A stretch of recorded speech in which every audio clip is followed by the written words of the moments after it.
우리가 듣는 수업의 결론은 결국 시험 문제입니다. 수업은 결국 돌고 돌아서 그 문제에서 정답으로 가는 과정을 배우는 거에 불과해요.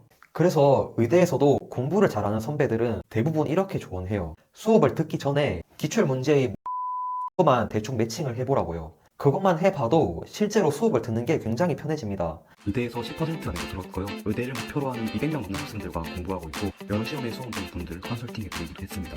세상에는 너무 많은 공부법이 있죠. 너무 많아서 도대체 뭘 중요하게 생각해야 할지도 모르겠고 심지어는 서로 충돌되어 보이는 것도 있습니다. 그래서 저는 모든 공부법의 기둥이 되는 원리를 세 가지로 정리해서 알려드리고 있습니다. 아마 수험생이라면 가장 욕심나는 게 공부의 효율일 거예요.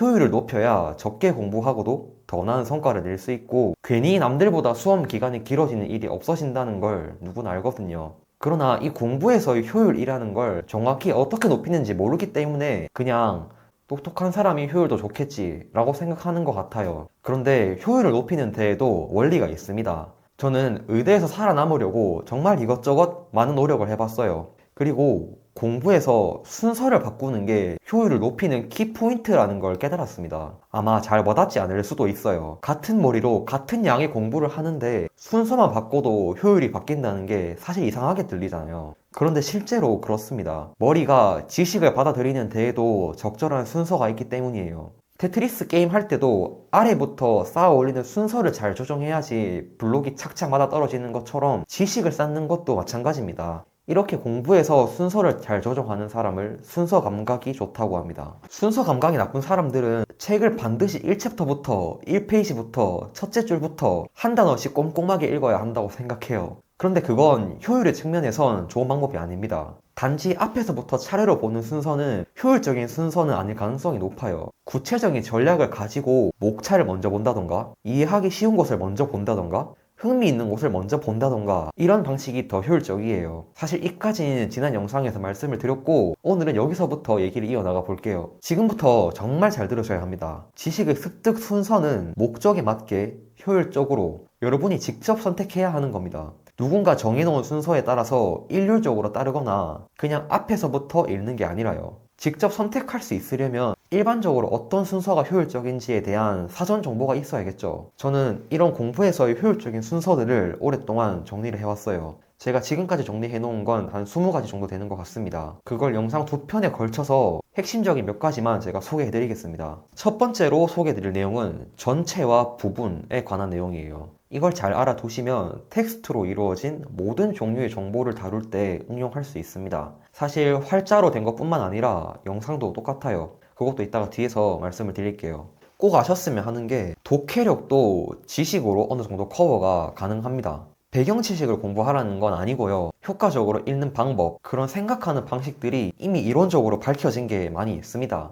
이런 것만 잘 익혀도 누구나 적어도 지금보다 한 단계 레벨업은 할 수가 있어요. 이 전체와 부분에 대한 지식도 그렇게 사용할 수가 있습니다. 공부에서 전체와 부분을 어떤 순서로 봐야 하는지에는 세 가지 포인트가 있습니다. 첫째는 나무를 보기에 앞서서 숲을 먼저 보라는 겁니다. 이건 아마 대부분 익숙하실 거예요. 책을 읽을 때 목차부터 보는 게 좋다는 건 이제 너무 유명하죠. 본격적으로 읽기 전에 지식이 어떻게 생겼는지 먼저 크게 봐야 합니다. 학생들이 머릿속은 어질러진 도서관 같아요. 책이 어딘가에는 있는데 그걸 찾아서 쓸 수가 없는 상황이죠. 그런 지식은 없는 거나 마찬가지입니다. 공부한 내용은 항상 정리하고 분류해야 돼요. 그래야지 결론과 원리가 서로 연계가 되면서 뚜렷하게 기억이 됩니다. 다만 새로운 지식을 저희가 직접 분류한다는 게 쉽지가 않죠. 내가 모든 걸 분류할 수 있으려면 상당한 양의 지식이 쌓이고 숙달이 되어야지 통찰력이 생기고 분류가 되어서 보입니다. 그런데 정말 다행히도 책으로 공부할 때는 그런 과정이 필요가 없습니다. 책은 이미 분류하는 기준을 제시해주기 때문이에요. 그게 바로 책의 목차입니다.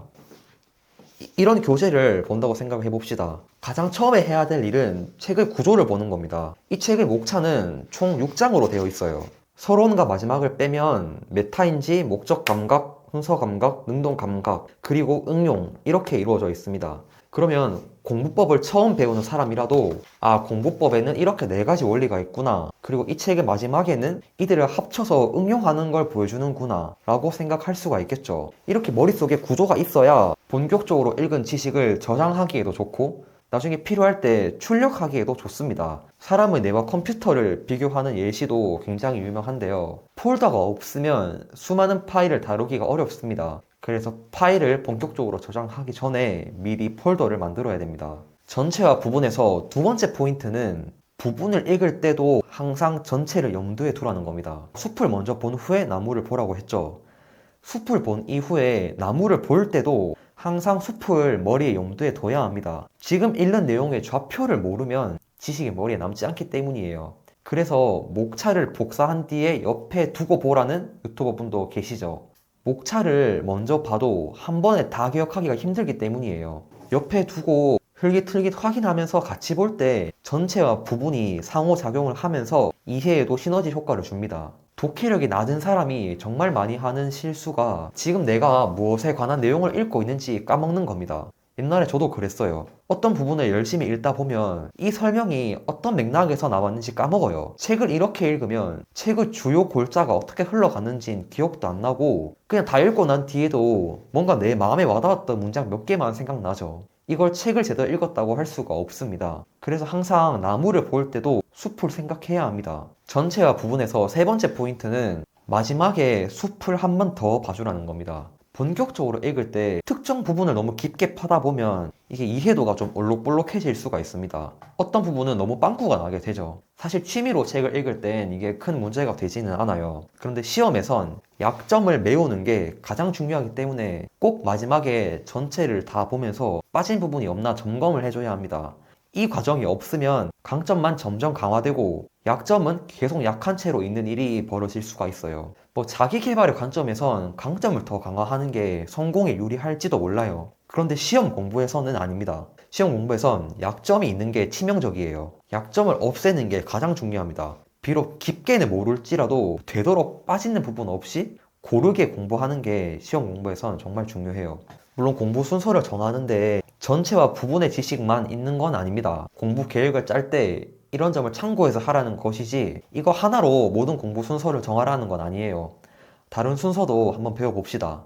두 번째로 말씀드린 순서는 사실과 근거에 대한 순서입니다. 아까 책을 읽을 때 앞에서부터 모든 걸 똑같은 정도로 꼼꼼히 읽을 필요가 없다고 했죠. 책에 적혀있는 순서대로 읽으면 더 힘듭니다. 저희가 이해하기 쉬운 순서로 읽어야 돼요. 내 목적에 더 유리한 순서로 읽어야 합니다. 그래서 책이나 교재를 읽을 땐 구체적인 목적을 가지고 읽어야 합니다. 내가 원하는 지식, 이 책을 통해서 원하는 지식이 뭔지 정확히 알고 읽자는 거예요. 가령 시험 공부를 위해서 교재를 읽는 중이라면 시험을 푸는데 필요한 지식이 뭔지 궁금하겠죠. 그럼 그 결론에 해당하는 부분만 먼저 찾아서 읽어보는 게 좋습니다.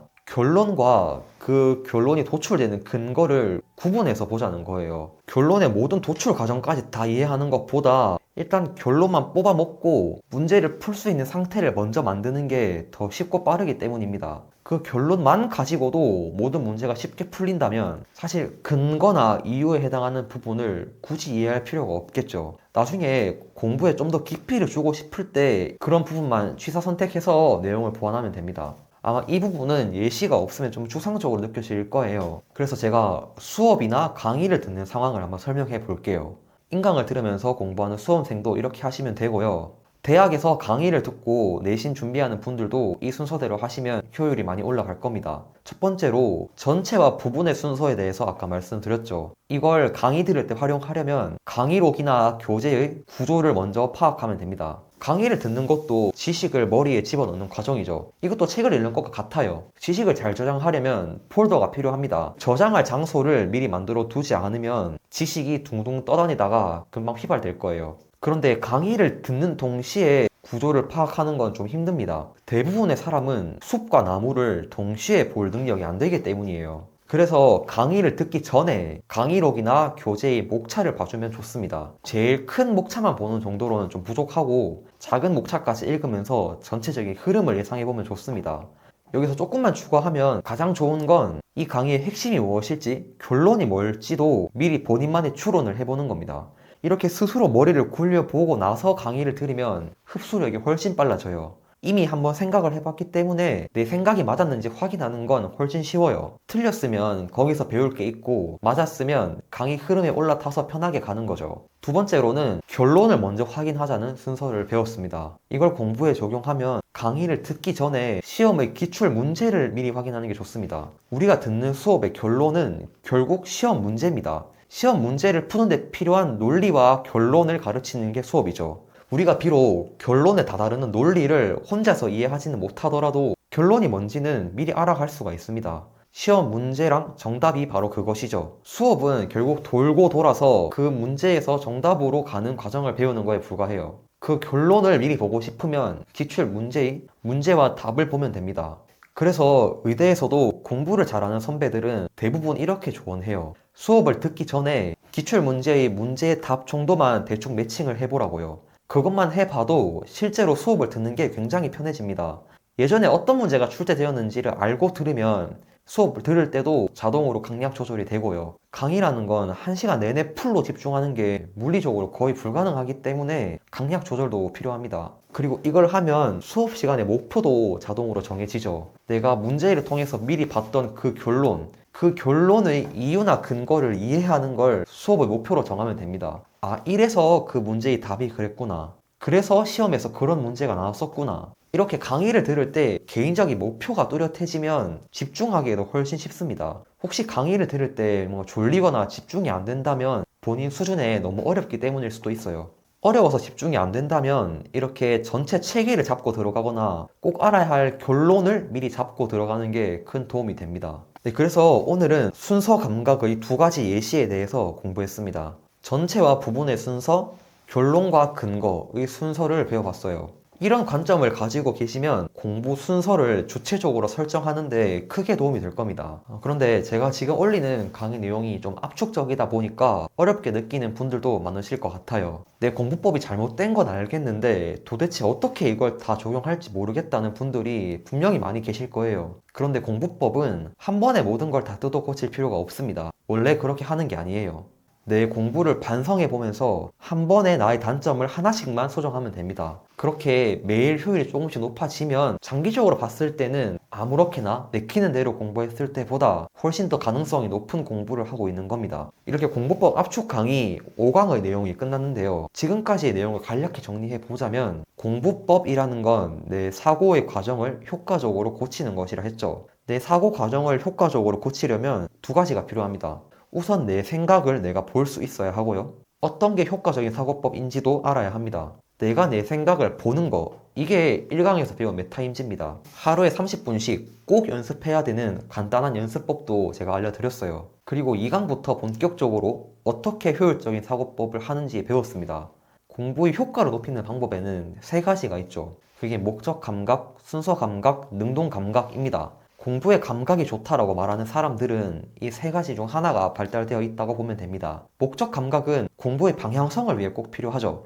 제가 2강과 3강에서 기출문제랑 관련 지어서 자세하게 말씀해 드렸어요. 그리고 그 다음이 오늘 한 순서 감각입니다. 순서 감각도 지금 2강째 할애해서 강의하고 있고 아직 다음 한 강도 남아 있습니다. 순서 감각은 공부의 효율을 위해서 중요해요. 4강에서는 전반적인 순서 감각 활용 예시들을 쫙 보여드렸고 5강부터는 가장 대표적인 순서들을 가르쳐드리고 있습니다. 다음 6강에서는 저희 의대생들끼리만 알고 있는 그런 공부법도 여러 개 보여드릴 예정입니다. 그리고 제가 지금까지 말씀드린 공부법 그리고 앞으로 말씀드릴 공부법 전략들은 PDF 파일로 다 정리를 해놓았습니다. 필요하신 분은 고정 댓글에서 다운받아 가시면 됩니다. 부담 없이 읽을 수 있을 분량이고 이렇게 저처럼 재본해서 보셔도 됩니다. 오늘 영상도 끝까지 봐주셔서 감사합니다.